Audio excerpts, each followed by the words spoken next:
దాదాపు 5గురు పార్టీ కీలక నేతలను కూడా అరెస్ట్ చేసినట్టు తెలుస్తోంది. ఇక రాబోయే ఎన్డీఏ కూటమి ప్రభుత్వం కొలువుతీరి రాష్ట్రంలో రాష్ట్రపతిగా టీడీపీ కూటమి సర్కార్ దృష్టి పెట్టింది. నేపథ్యంలో గత ప్రభుత్వం వైసీపీ హయాంలో జరిగిన అల్లర్లు దాడులపై ప్రస్తుతం టీడీపీ సర్కారు కసరత్తు మొదలుపెట్టింది. ఇదే నేపథ్యంలోనే 2021లో ఇదే నెలలో మొదటి తారీఖున టీడీపీ మంగళగిరి కార్యాలయం మీద జరిగిన దాడుల కేసులో ఎన్టీఆర్ విగ్రహం పగలగొట్టిన కేసులో దాదాపు తాడేపల్లి నుంచి 7గురు కీలక నేతలు కూడా అరెస్ట్ చేసినట్లు తెలుస్తోంది. దాంతోపాటు ఆర్కే అదేవిధంగా ఎమ్మెల్సీ అప్పిరెడ్డి యొక్క అనుచరుడు కాజా మొహిద్దీన్ కూడా అరెస్ట్ చేసినట్టు తెలుస్తోంది. వీరితో పాటు కొంతమంది నేతలు కూడా పరారీలో ఉన్నట్లు తెలుస్తోంది. పరారీలో ఉన్న నేతలు కూడా పట్టుకునే పనిలో అయితే ఉన్నట్లు తెలుస్తోంది. ఇక సీసీ ఫుటేజ్ ద్వారా నిందితులను గుర్తించే ప్రయత్నం చేస్తున్నామని పోలీసులు తెలిపిన సంగతి తెలిసింది. ఈ క్రమంలోనే టీడీపీ కేంద్ర కార్యాలయంపై దాడి కేసులో పలువురు అరెస్ట్ చేశారు. నేడు బుధవారం 5గురు వైసీపీ నేతలను పోలీసులు అరెస్ట్ చేశారు. ఇక వారిని మంగళగిరి గ్రామీణ పోలీసు స్టేషన్ కు తరలించినట్లు కూడా సమాచారం అందుతుంది.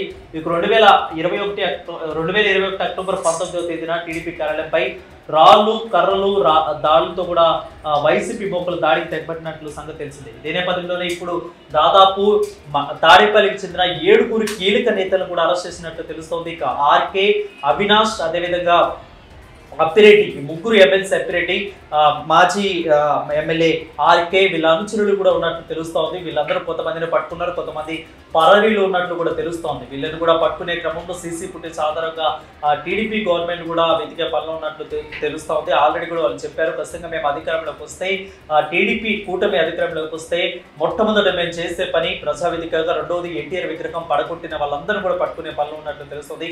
ఎప్పుడైతే కూటమి అధికారంలోకి వచ్చిన తర్వాత ఎవరైతే ఈ దాడుల్లో ఉన్నవారో ఒక్కొక్కరు వాళ్ళు సైడ్ అయిపోతున్న క్రమాన్ని మనం చూస్తూనే ఉన్నాం. సో ఇప్పుడు వాళ్ళందరూ కూడా ఈ ఏరి పట్టుకునే పనులు అయితే టీడీపీ గవర్నమెంట్ ఉన్నట్లు తెలుస్తోంది. సో ప్రస్తుతానికైతే 7గురు కీలక నేతలు తాడేపల్లిలో ఉన్న కీలక నేతలు పట్టుకున్నట్లు తెలుస్తోంది. ఇంకా వాళ్ళతో పాటు ఎక్కువగా ఎవరెవరు ఎక్కడెక్కడ వాళ్ళు ఉన్నారని చూస్తే కృష్ణా జిల్లా నుంచి విజయవాడలో రాణిగారి తోట, అదేవిధంగా గుణదల, కృష్ణలంక ఈ 3 చోట్ల నుంచి ఎక్కువ మంది జనం కూడా అక్కడికి వచ్చినట్లు తెలుస్తోంది. అదేవిధంగా గుంటూరు, తాడేపల్లి నుంచి కూడా ఎక్కువ మంది వెళ్ళినట్లు తెలుస్తోంది. సో ప్రజెంట్ దాదాపు 150 మంది పైన దీంట్లో పాల్గొన్నట్లు కూడా సమాచారం అందుతుంది. ఈ 150 మంది మీద ఖచ్చితంగా కూడా కేసులు నమోదు చేసి వాళ్ళ భరతం పట్టే విధంగా టీడీపీ గవర్నమెంట్ చూస్తుందని కూడా చెప్పవచ్చు. సో ఏది ఏమైనా కానీ ఇంకా కొన్ని రోజులు ఆగితే కానీ తెలీదు ఎంతమంది ఉన్నారు, ఖచ్చితంగా ఎవరెవరి పేర్లన్నీ కూడా బయటకు వచ్చే పరిస్థితి కనిపిస్తుంది. దాదాపు అప్పిరెడ్డి యొక్క అనుచరుడు గుంటూరు జిల్లాలో కాజా మొహిద్దీన్ పేరు అయితే ప్రస్తుతం తెర మీదకి వస్తుంది. ఇక 7గురు కీలక నేతలు తాడేపల్లి నుంచి ఉన్నట్టు తెలుస్తోంది. సో ఎవరెవరు వాళ్ళు అనేది కూడా ఇంకా వాళ్ళ పేర్లు కూడా స్పష్టంగా బయటికి రాలేదు. వాళ్ళందరూ కూడా మంగళగిరి రూరల్ పోలీస్ స్టేషన్ కూడా తరలించినట్లు తెలుస్తోంది. సో మరికొన్ని విషయాలు తెలియాలంటే ఖచ్చితంగా కొంతసేపు ఆగాల్సిందే. స్టేడియంస్.